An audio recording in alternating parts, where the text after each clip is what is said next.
And that brings me to probably my most infamous rival, and of course that's Slimming World. Buckle up, listeners. Here we go.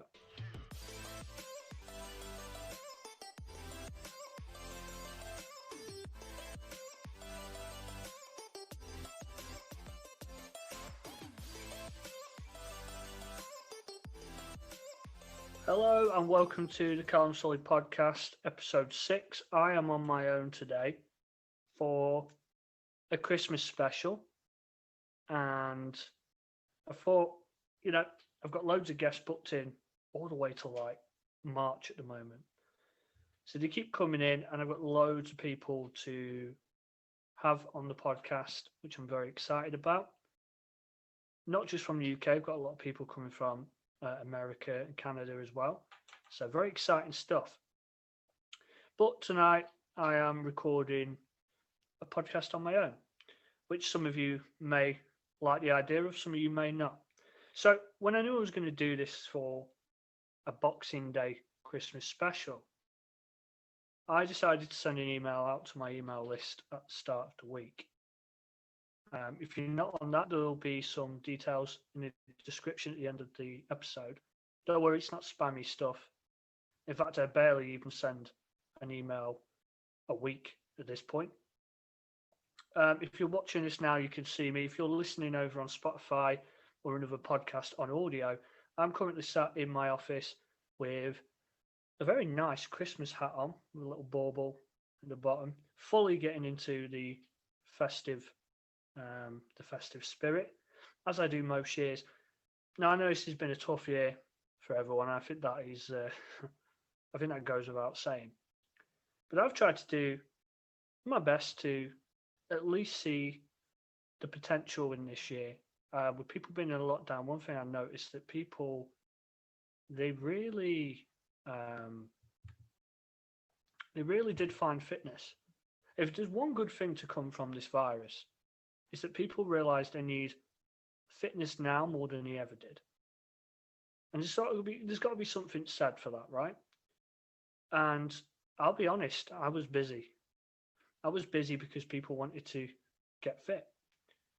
And rightfully so, because this virus, unfortunately, will target people who don't look after their health. And the one good thing about that, right, is that that is something you can change. In terms of weight loss, in terms of physical fitness, strength, hypertrophy. These are the things that we can change. Improve cardiovascular system, improve respiratory system. These are things that we can actively train. Mental health can be actively improved on by incorporating exercise and, not to forget, nutrition, diet. So I've found this year that more and more people have got back in touch with their lost fitness more now than they've ever done. And that's a good thing.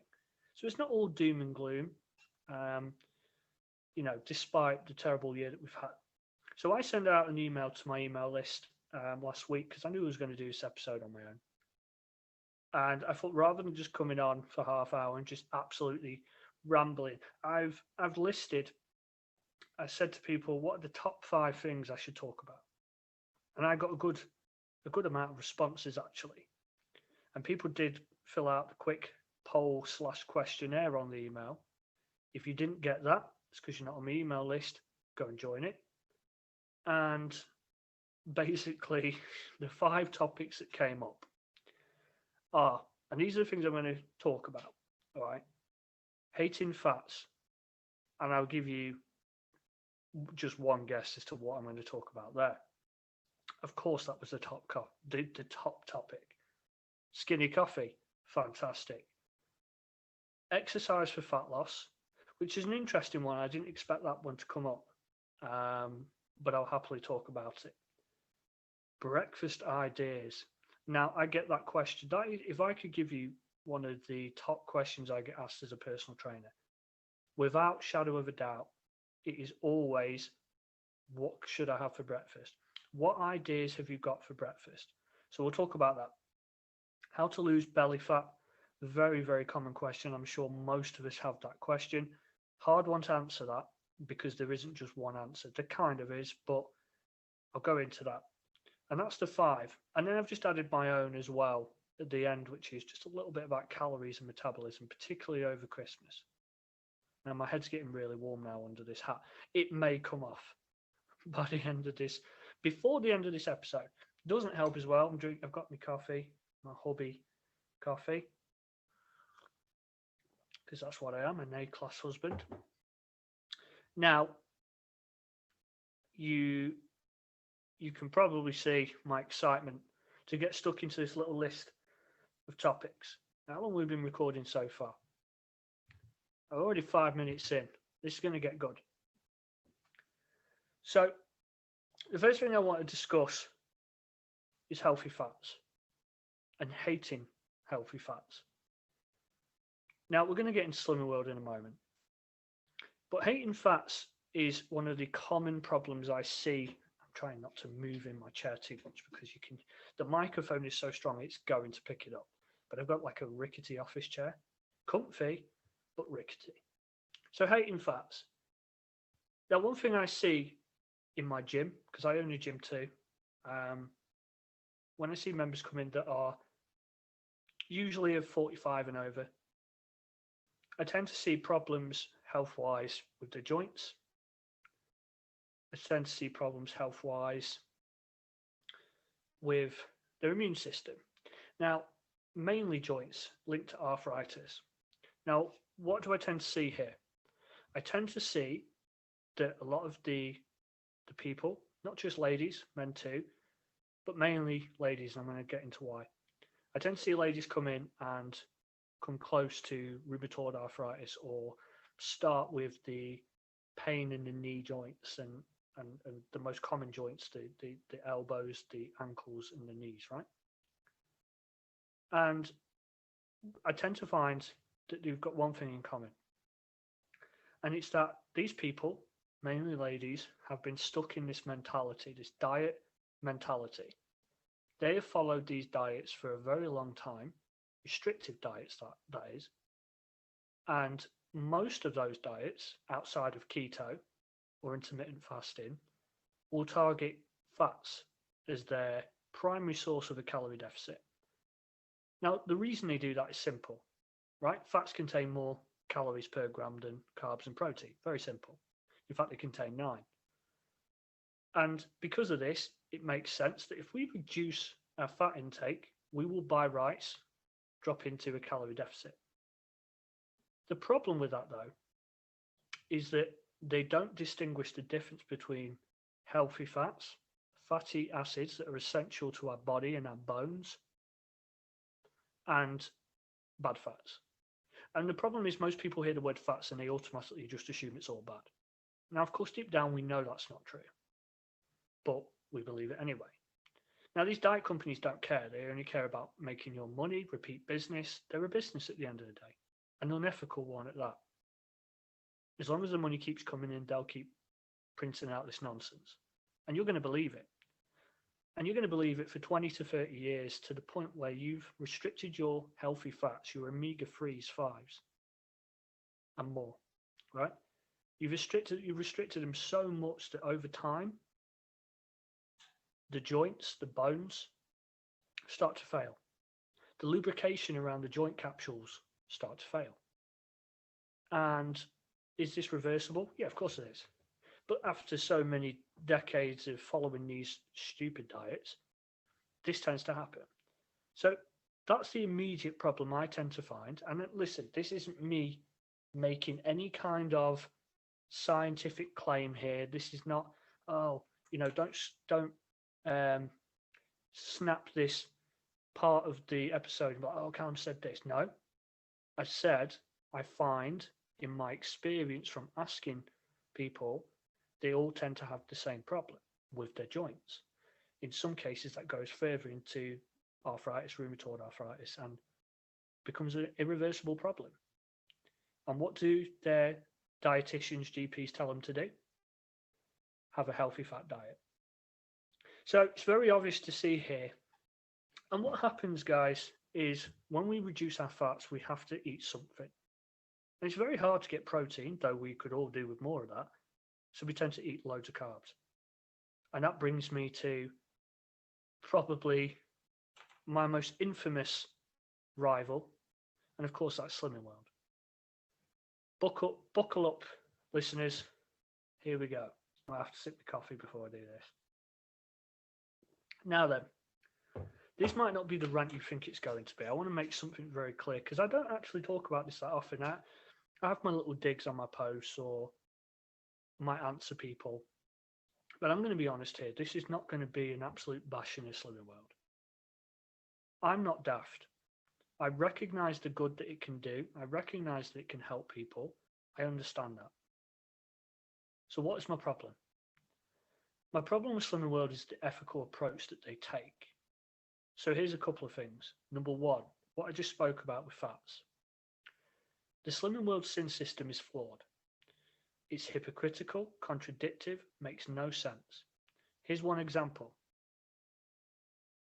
When they slapped sin points all of a sudden on a white chocolate Muller yogurt, they had no justification or reason for doing so. Nothing changed in the product, so why did they do it? The reason they did it is because they brought in Skier as their new partner to push. So by putting points on one item, it allowed you to turn to either Slimming World's own yogurts or turn to Skier. Okay, of course they're not going to admit this, but that is a reality because it's a business at the end of the day, right? So the sin system meets what suits them. It has nothing to do with the nutritional value of food whatsoever or benefit. It's also flawed with a very famous issue I have, which is that healthy fats yet again are demonized. Let's take an avocado, which has sin points, versus, you may have seen the post, a can of Strongbow, which is dark fruit cider, which is absolutely fine. Or Coca-Cola cooked gammon, Diet Coca-Cola. It makes no sense. Unlimited pasta. In what world does pasta, which is extremely high in calories, and don't forget pasta is egg based. Don't forget pasta is egg based. And what do you think eggs is? Eggs is more of a fat than it is anything else. It doesn't make sense. So you can eat pretty much as much pasta as you want. Great, happy days. But you're avoiding avocado, certain fish, nuts, seeds, peanut butter. It's pathetic. It's absolutely pathetic. Now, I recognise that it helps people. And listen, my gripe is never with people who do Slimming World, not just Slimming World, we're talking about all of them, Cambridge. They're the ones that pop in my head. Weight Watchers, WW, whatever it's called now, Slim Fast, Juice Plus. I could go on. They're all the same. They're all garbage, right? Now, I appreciate that Slimming World could be a method that works for someone. And if it works for you and you're listening to this is honestly good for you. And I mean that. But my problem is with the company because they're not brutally honest. And the other thing is the encouragement of exercise is not high enough. And this brings me to the next issue, the weigh-ins. Now, I'd be happy if Slimming World was literally just a load of packages packed in an Iceland freezer and a couple of sim points, a couple of meal plans, and that'd be done with it. My problem then moves on to the actual weekly weigh-ins where you go in and step on the scales. And here's the problem with this. We judge our entire progress based on a number on a machine, and it's ridiculous. What your Slimming World rep, let's just call him Karen, because that seems to be the name of the century. What your Slimming rep do, and you can't see this if you're listening on audio, but I've got a little clipboard here. And I'm just going to do a bit of role playing here.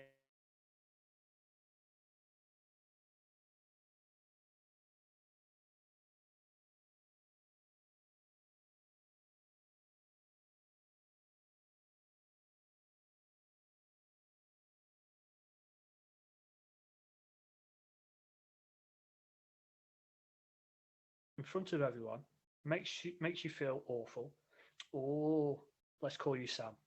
Oh, Sam, what's happened? What's happened, love? Well, nothing's happened. It's 7 o'clock on a Monday evening. You probably need a poo, right? If you went and pooed, you'd probably drop. I know it's a bit graphic, but you'd probably poo out the £2. So why are we doing that? Why are we queuing up to go and be judged by someone who has no qualifications whatsoever? Yeah, she's done her initial training, but go and ask her the difference between fats. Go and ask her which vitamin in the vitamin family can be toxic. Go and ask her what glucose is and how our body converts sugar. She won't know these things. Go and ask her what protein synthesis actually is, or amino acids. She won't know this because she hasn't been trained. She has no justification, or he, to stand there and judge you for anything. And this is my problem. That's my problem. You're queuing up to pay £5 to go and be judged by someone who has no qualification or justification to be there and tell you anything. And that's my problem. And it's what it does to people. It puts people, I cannot tell you the amount of times I've had to work my hardest to reprogram my clients and get them out of that mentality, because that's what Slimming World has done to it. And this brings you to my final bit, and then I will move on, because I said I wasn't going to go all in on them. My final bit is reducing the age of who can attend these meetings down to 16. I've heard it's younger, but I'm not going to say that. I'm just going to say, but I know it is 16. Now, I have a 14-year-old stepdaughter, and it breaks my heart to even imagine that she would queue up and pay £5 to go and step on some scales at that age, with so many emotions and hormones going through her body, so much mental pressure from the media, and she would go and have this Karen judge her. It's ridiculous. It's all to make money. So that's my problem. Okay, so I want to nip this in the bud now. Yes, I have my little digs, but it comes from passion. It comes from a place of heart. I don't do it for no reason. I don't agree with their ethics. I don't agree with their systems that they have in place. Yes, I appreciate it can work for people. And if that's a way, and by the way, it only works due to a calorie deficit, the same way as any method. But if you like that method and that is working for you, then that is absolutely fine. But it won't change the fact of the problems I have with this company that I've just listed. And it's not just Slimming World. I'm going to throw them all under the bus. They're all the same. They only work by putting you in a restriction, a calorie restriction that you think is working for you. And in short, it's going to. You're removing a macronutrient from your diet. So of course you're going to lose weight, right? It's obvious. The problem is a lot of that weight's going to be muscle. And we need muscle tissue to increase our metabolism at rest. And you may find that this is the reason why you yo-yo. You gain weight, lose weight, gain weight, lose weight. Happens all the time. I'm going to move on to topic number 2, skinny coffee. And this one's going to be quick because this one is really ridiculous. I knew this one was going to get voted. So if you're not aware of skinny coffee, guys, basically it's a product that costs about £50 for a month's supply.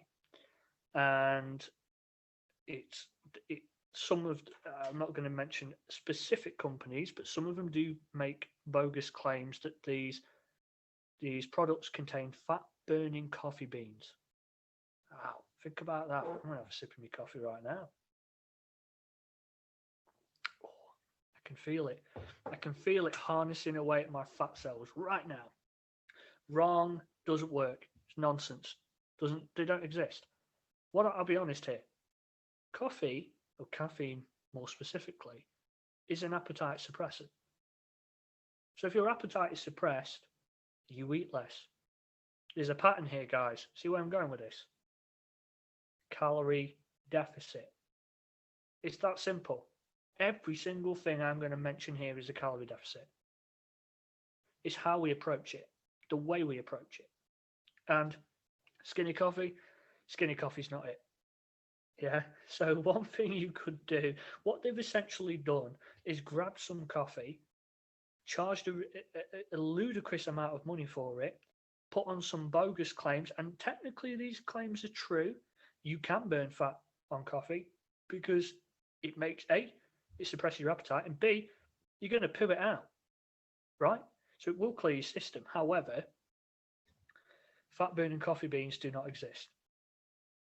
Okay, so let's stop thinking, shall we, that we can just buy a coffee. And I'm going to throw herbal teas under the bus here too. Juice plus too, because detoxes are just as much of garbage ideology as skinny coffee. I'm sick of these weight loss teas, weight loss coffees. Don't get me started on Slim Paste, which some of my listeners will be aware of. There's a toothpaste that allegedly, and please don't rush to check it out and buy it, please. There's a weight loss toothpaste called Slim Paste. Now, I'm struggling. I've read into it, and I'm still struggling to understand the science of how toothpaste can promote you to burn fat, unless it's full of something that it shouldn't be, which I'll let your own mind wander into. So we're going to move on from the villains. I throw all of those things into a collective pile that I like to call the villains. And now if you see any of my posts going forward, you know what I mean with the villains.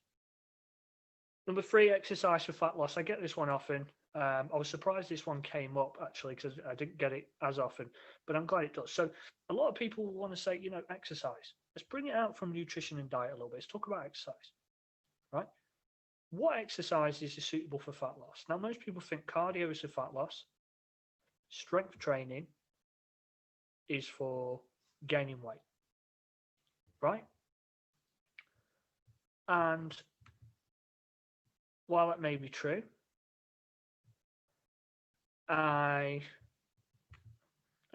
so while that may be true to an extent, the reality is, that all exercise can help you burn fat.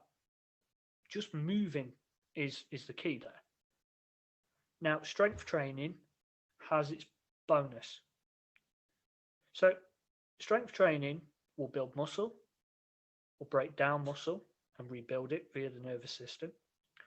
You will build new muscle tissue, providing you're providing the new muscle tissue with a sufficient amount of calories. This is why diet programs don't work.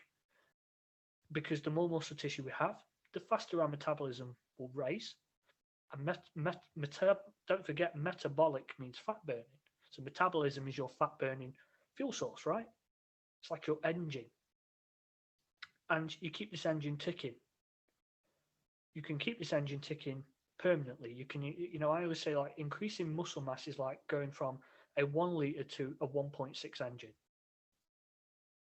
Let's even go for a 1 to a 1.8, right?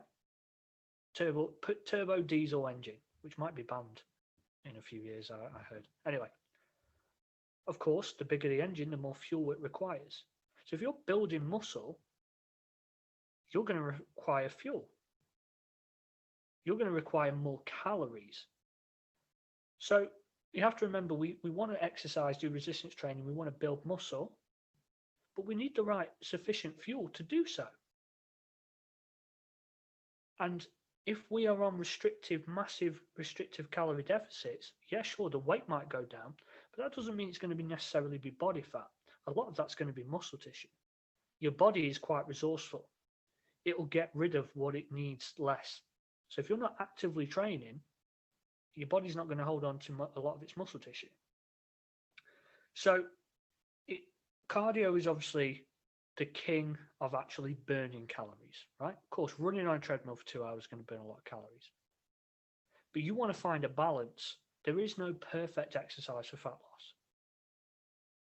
If it's just weight loss, then a calorie deficit and a load of cardio, of course, is going to be the answer. But if you actually want to go into the specifics, not just weight loss, but you want to change your composition, so that means you want to, I hate saying the term, tone up. But then you're going to want to build muscle. So you're going to want to incorporate resistance training with cardio. So there's my answer. All of it. A whole round approach. Cardio, strength training, bit of mindfulness, yoga in there as well, bit of stretching. Get it all in. Now, this is going to bring me to number 4. Breakfast ideas. Now, this is, would you believe, my most common question that I ever get asked as a personal trainer. Can you believe that? It literally is, what breakfast ideas have you got? And I still can't believe to this day that that is the question I get asked more than anything. So I'm going to keep this one short and sweet because even though it's the most common question I get asked, it's also the most ridiculous question I get asked. Now, why? Well, mainly because humans created this idea of breakfast. Your body doesn't care. Your body doesn't care if it's breakfast, lunch. These are constructs that we created to give order to our day. We named these meals what they are. Your body doesn't care that breakfast is the first thing in the morning. Your body doesn't care that tea, I'm going to upset people there, tea or dinner, if you're southern, is going to be your evening meal. It doesn't matter. So I love this idea of this, you may have heard the famous saying that breakfast is the most important meal of the day. That's been debunked from time and time again. Yeah, time and time again, that's been debunked. It's not the most important meal of the day. Your body doesn't care. Now, why? Where does that idea come from? I suppose it comes from the idea that when you've been asleep, you're in a fasting state. So your body is probably burned through all of its fuel sources from the day before, from all the meals. You're probably dehydrated. So there's nothing there. Your body is hopefully burning its own fat tissue, fat cells whilst you're asleep, right? Happy days. If you've been actively training too, it's also the time period where your muscle tissue is going to be repairing and rebuilding. So moving on now to belly fat. I want to. So when it comes to breakfast, if people really do need some ideas for breakfast, my suggestions would be, as long as it's protein, right? If your body's been metabolic, catabolic during your sleep, it's a good idea to get protein in your body as soon as possible after waking up. Whether that be morning or afternoon. If you're a night shift worker, you're not going to have your breakfast at the same time as everyone else. The first thing you eat after sleeping might be your lunch or your evening meal. So I think it doesn't really matter. It depends what people define as breakfast. Bacon, eggs, yogurt, fruit. Some cereals are okay. Not the ones that are covered in sugar, of course. Protein. Beans, So there is no real perfect solution. I don't know why everyone obsesses with what ideas you got for breakfast. You got about 6 variations of eggs. The answer is, I don't know. What do I can't give you, gourmet solutions for breakfast. It's like, it doesn't matter. The answer is, it doesn't matter. But I would suggest getting your protein. That would be my number one suggestion. Okay, carbs and protein in the other order. Protein and some carbs will do just fine. How to lose belly fat is the last topic we're going to talk about. And this one is a common question, and I'm sure this is one that most of us have, right? The stubborn area, the belly fat. How to lose it? Now, I could sit here and tell you to be in a calorie deficit. The problem we have, I'm going to use this situation here. Fat moves across the body, okay? Fat cells are not like muscle tissue. It's not attached to your bones. It will be manipulated in where it's stored based on a lot of things, hormones, stress. Stress is hormones, really. And body shape, activity levels, genetics, medical conditions. There can be numerous reasons of why people store body fat in certain places, whether it be the love handles, whether it be the bingo wings, whether it be on the belly. It doesn't matter where, okay, even on the ankles, it will just store where it stores. Now, when you lose weight or you lose body fat, it will take body fat evenly across the body. It's not necessarily going to take body fat from a certain body part. So one of the common mistakes people make is that they can spot drop fat. They can train a certain body area via exercise. So this is what makes me laugh with companies. You know, the Wondercore 3000. You see people swinging around on this stupid machine, and that's going to give you a six pack in 2 months. Yeah, great. But if you're still eating KFCs 3 times a week, no, it's not. Now, you may have heard of a saying that abs are made in the kitchen, and that is so true, right? Yes, we need to have a balance. You will want to stimulate the abdominal muscles if you want to create that toned tummy, right? And to do that, we have to train the core. So, of course, yeah, things like sit ups or the Wondercore 3000 planks are a really good one, in my opinion. You know, yeah, you need to do that. But please don't think that doing 60 sit ups a day, suddenly you're going to break into washboard abs. If you're still eating crap, it's not going to work because you have a layer of fat in front of their muscles. But likewise, if you just drop, you just diet, and there's no abdominals there, there's no tone or definition underneath, then you're still not going to look that great. You're just going to see your ribs. You know, so it's a perfect blend of how to lose body fat. It's very simple. First of all, it takes patience. When your body is losing weight, it's, you know, if it makes sense if your body distributes fat evenly across the body, then the area of your body that is the most dominant, the most predominant of the fat tissue, then if it's chipping away parts of your body, then of course the area that has the most fat will be the last one to drop. And then people get impatient because they're not seeing changes in that area quickly enough and completely ignoring the overall picture. And I see that happen a lot. So, how to lose belly fat? Very simple. First of all, sort your diet out. You cannot outtrain a poor diet. Okay. Second of all, so stay in a calorie deficit. Second of all, train. Train your abdominals. You need a perfect blend of the two. Mainly nutrition, I would say 70-30 on the nutrition end. But that is how we drop belly fat. And also take your time. It takes time, consistency. Abdominal training is different to the other body parts. Many studies show that abdominal training is better in high intensity environment and has a better recovery rate because your core is always working, right? Any movement you do, even now, if you're watching me on video, just swinging around on this chair here, I'm using my core all the time. I've got vital organs around here, not in that area, but you know, your core as a whole. That's not just your abdominals, that's your transverse abdominals, that's the deep muscles within the stomach area. You've got your obliques, you've got your back as well. People forget that core doesn't just mean what you see at the front. Yeah, mirror muscle syndrome. Everything you see at the front. What about your back?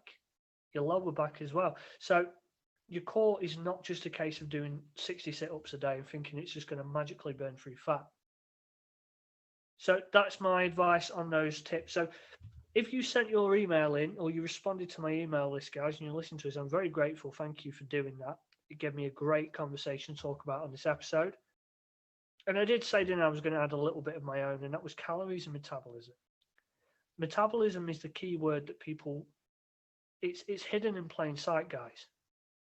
I will get commonly around this time of year, the most common question, why am I not losing weight? I'm trying hard, I'm in a calorie deficit, I'm moving, I'm exercising, I'm drinking water, I'm doing all the right things, the weight's not dropping. And I have one word for you, metabolism. And most of the time, that comes down to two things. And I'm going to leave this episode on this because, listen, I'm a weight loss coach. Most of you listening may be wanting to lose weight as your goal. It's very simple stuff. If you're not losing weight and you're trying the hardest, it comes down to a couple of things. Option one, you're not tracking your calories properly, you're not in a deficit. Now, no one wants to hear that because they want to believe they are, but they're not. Or option two, you are tracking your calories, but because you are under eating, i.e. your calories are very low, by rights, you're becoming lethargic. There's little energy. So your metabolism is really holding on and being very resourceful. It's preserving the energy. So you're not actually burning the amount of calories you think you are at rest. So, for example, you'll drop to 1,000 calories and you may drop loads of weight at first, then boom, you hit a plateau. because eventually energy levels are catching up with you. Your metabolism, you'll be losing muscle tissue, okay, because you simply there's not enough calories there to support the muscle tissue. So your body's actually going to be breaking its own muscle tissue down for energy, which therefore means that your metabolism may slow a little bit.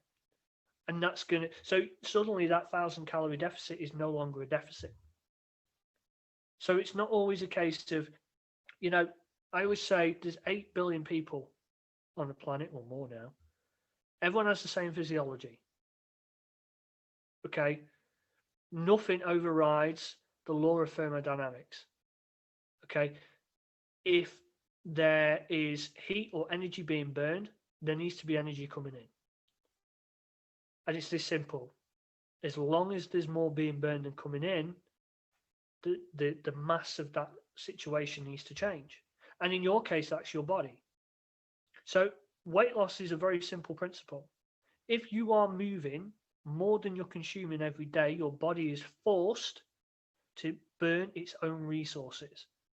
Some of that will be muscle tissue, but the majority of the time, that's going to be fat. And the more that we exercise and not just follow stupid diets that I listed at the start of the episode and actually move, because most people don't have a hard time dieting. They have a hard time exercising. They have a hard time getting up and actually moving. But you can't just diet without exercise. And likewise, you can't just exercise without a good diet to accompany it. They come hand in hand. So metabolism is a key essential word. Cardio will take care of the initial weight loss at the beginning because, of course, you're moving. You're increasing your NEAT, your TDEE, your total daily energy expenditure. Everything's going up. Your heart rate's going up. It's great. Okay.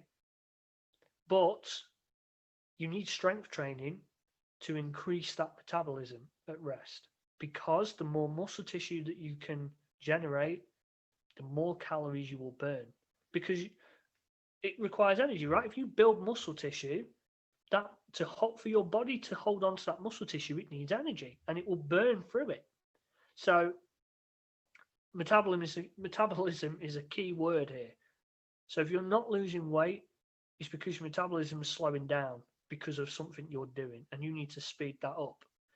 And it could be in some cases, and I don't care if there's any personal trainers listening to me here or any nutritionists coming going, oh, no, they're just not tracking the calories. You can't undereat.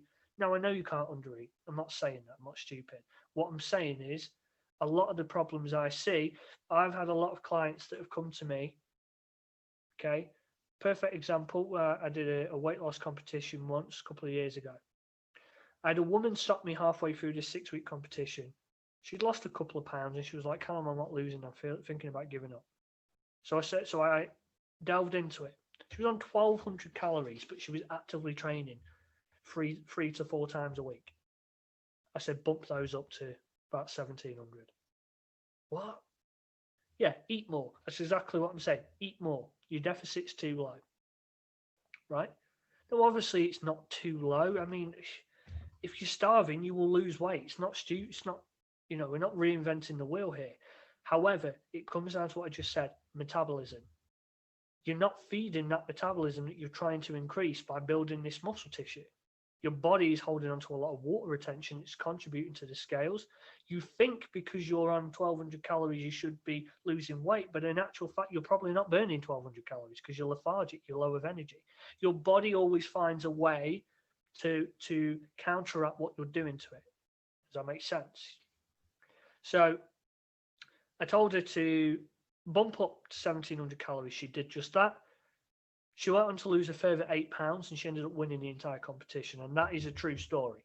And that's not the first client I've done that with. Stop sitting around 1,000, 1,200 calories thinking it's going to work for you. It probably won't.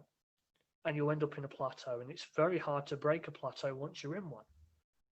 So get those calories up. As long as you're burning on average 2,000 calories a day, which the average person does, then a 1,700-1,800 calorie target is going to be fine.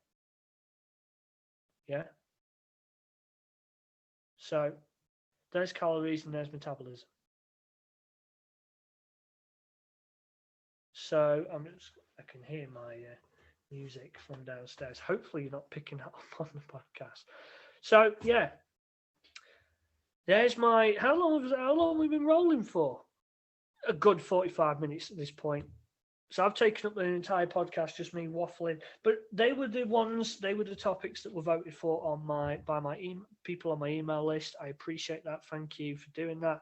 Hopefully you enjoyed this podcast of me ranting about answering the most common topics, that get brought up in my career. They are the ones. And then I added metabolism, calories, because they don't get brought up enough, and they should be.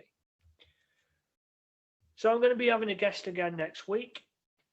After this little Christmas break, I've got loads more guests coming on the show in future weeks. I may do more of these little solo ones. It depends how I go. I'm going to track my results. If this podcast is getting quite a lot of listens, then I will do more of these ones too. If it's not, then sod it. I just won't. Guys, go and follow me on Instagram if you aren't already. Okay, I'm trying to get to 2,000, my next milestone of 2,000 likes, 2,000 follows, sorry, I'd appreciate that. If you don't already like my page on Facebook, go and do that too. And I'm also on YouTube now because of this podcast, which you're probably watching this on. Give me a little subscribe on YouTube. If you listen to this on any podcasting platform, I don't think you can do it on Spotify, but if you listen on Apple Podcasts, Google Podcasts, Podbean, anything like that, there should be a little subscribe button. Please go ahead and click that, and you will be notified when I next put out a podcast. Plus, it just sends my podcast up the charts ever so slightly, and that's always a good thing. Next week, we've got a fantastic guest on, or two guests. So we'll move on to that. I'll give you a little sneak peek through the week. Keep an eye on my social media. And yeah, it's been fantastic doing this episode and just basically having a 45-minute rant to myself. I love it. It's great. Yeah. So hopefully you enjoyed that. I will be back next week with a guest. And I look forward to you guys coming back for another episode of the Calm Sully podcast. Send me a message if you want me to talk about or cover any more things on these episodes. Then go ahead. Thanks everyone, and have a great day.